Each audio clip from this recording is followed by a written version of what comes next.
Greetings, and we want to thank you all for being part of Love Our Central Coast, both for the upcoming Serve Day as well as for many years. Many of you have been great project leaders over the years that we've been doing this, and have the privilege of continuing to bring many churches in and to work together to bless our Central Coast, our cities, our schools, our community, our homeless organizations with serving that goes above and beyond just the everyday call of life. So thank you. And thank you for, again, assisting in being a project leader for some of our projects that we have coming up. This video is intended to help give you a few tools and some instructions for the Serve Day, as well as some thoughts ahead of time so that you're prepared for your project.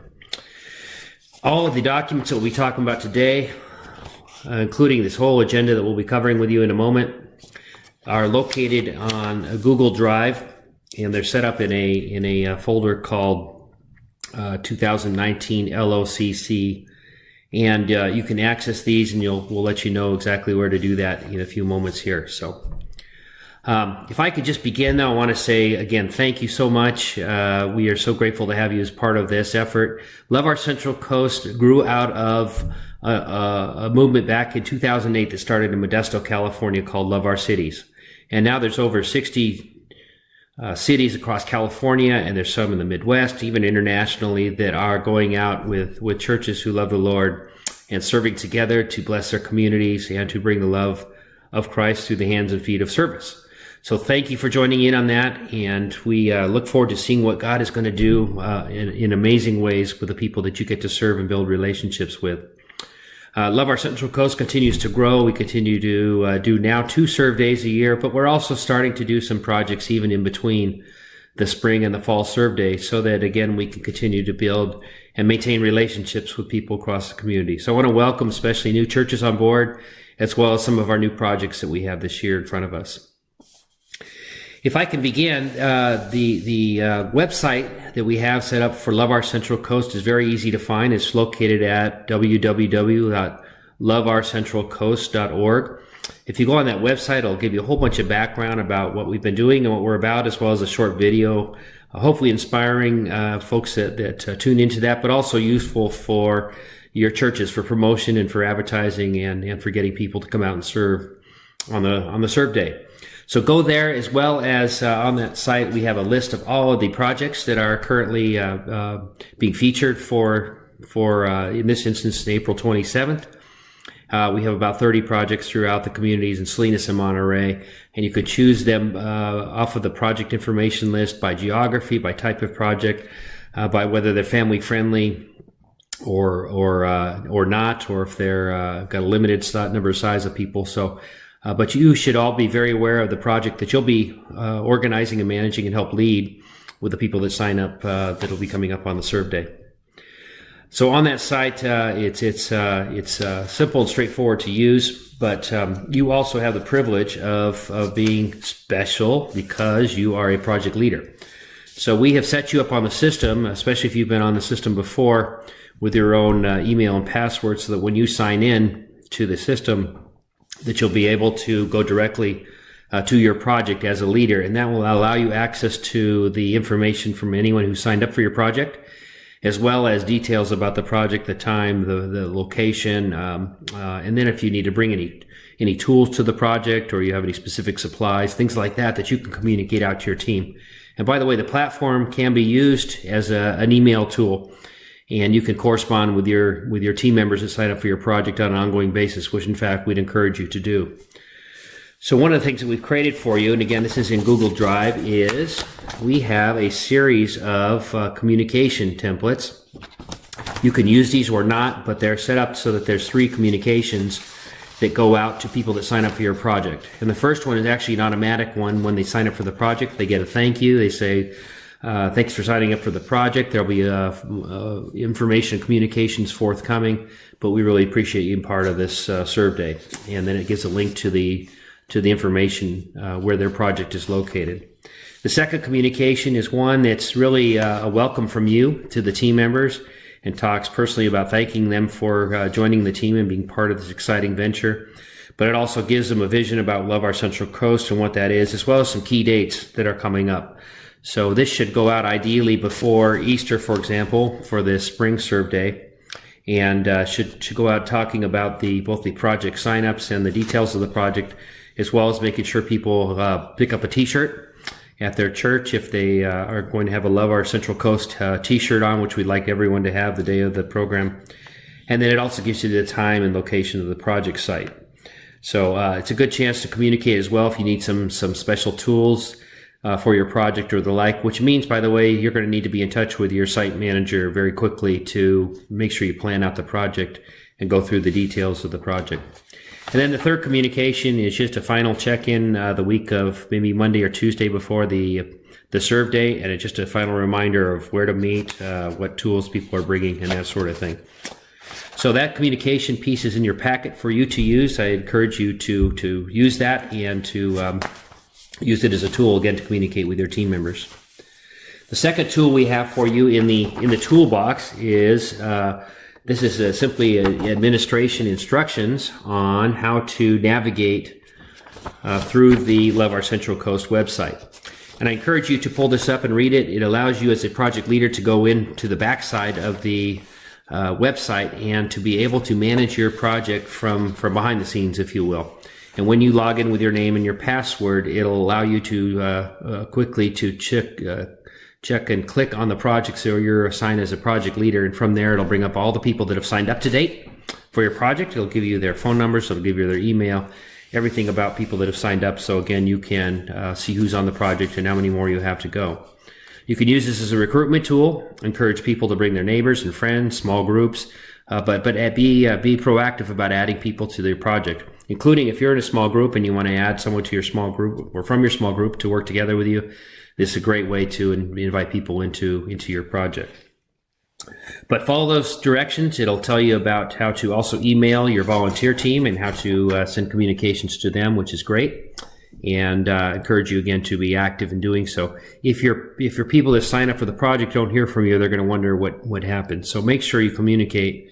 Make sure you let them know what's going on. Otherwise, you're counting on them to remember what they signed up for and when, and that could possibly not work very well. So thank you very much for being proactive about that.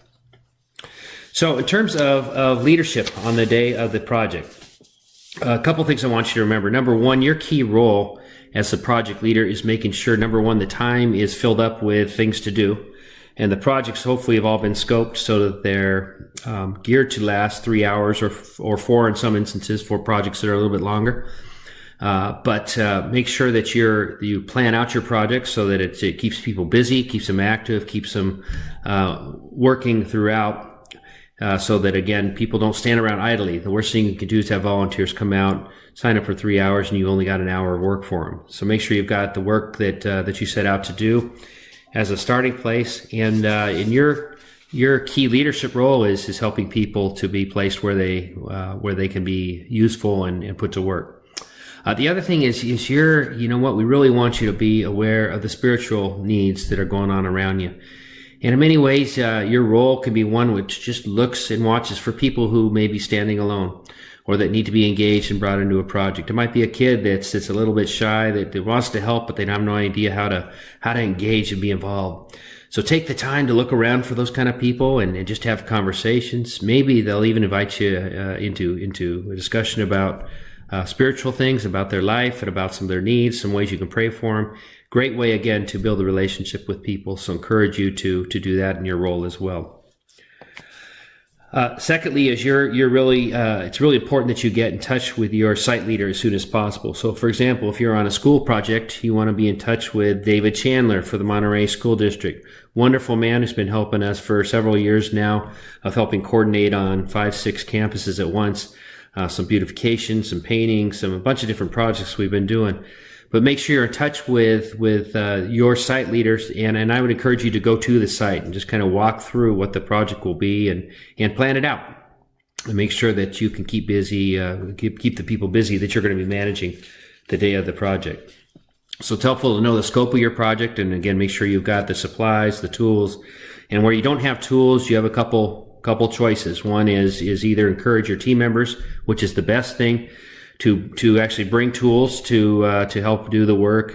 Maybe it's a hoe or a rake or shovel, but to bring their tools so that they can help contribute to the cause. And then secondly is we have a limited number of tools at Shoreline Church. And if you need some tools, it's really important you let us know ahead of time what those are so that we can plan those and make sure they're available to you to pick up the Friday, the 26th before the serve day. So look for that. Third, as you're planning for the serve day, there may be, as you meet with your site manager, some sites have said, I could sure use a copy of your insurance. And here's instructions in here again in our packet online on how you can get an insurance certificate from Shoreline Church here that will cover us and name a school or whoever needs that certificate for the day. Unless people specifically ask for it, generally it's not a concern to them. But if they do, we have a mechanism to make sure that they in fact have the insurance they need or are comfortable that we have the insurance that they need. Fourth thing we have for you is a sign-up sheet. This is just a blank sheet that for the project for the day. What we'd love to have you do, if you wouldn't mind, is to just have everyone sign in who's on the project. Not only those that are signed up as part of the churches, but also people who sign up and come to the site. It'd be great to even have names of parents, kids, things like that we can keep in communication with. And our intent is not to make this a one-off project, but make it an ongoing relationship with people. And it's a good way to email people in the future when we have service opportunities to be able to jump in and to stay in connection with people. So I really encourage you to, if you will, to complete that and then make sure that gets returned back to Shoreline Church after we're done with the project, if you will. The fifth thing we have for you is this wonderful project planning sheet. And this just is a checklist for you. You could take this to the site as you're walking through with your site leader. And this checklist will allow you to ask all the questions that you should be asking about the supplies and about the tools, about any special skill sets you might need for the day, scope of work that's going to be completed, whether or not you've contacted your team members, and if you're going to meet with them ahead of time, etc. So this is a great tool, handy tool for you. Just make sure you're thinking through all the questions you should be for your project, and it'll make sure everything gets asked. So those are the primary tools that we will have available for you as a project leader. And again, thank you for reading those over ahead of time and complying with getting in touch with your project site and making sure you manage that well. A couple more things. We do have Love Our Central Coast t-shirts. They are turquoise with just a generic Love Our Central Coast. Doesn't have any other markings so that people can use these year in, year out if they're serving on multiple projects, and which is terrific. If they don't need a t-shirt, but if they do or haven't picked one up before, we have them available at the different churches that are participating. They can pick one up, and we have a suggested donation of $7 just to help us defray the cost of those t-shirts. But that should be picked up ahead of time and hopefully ready to go with your team.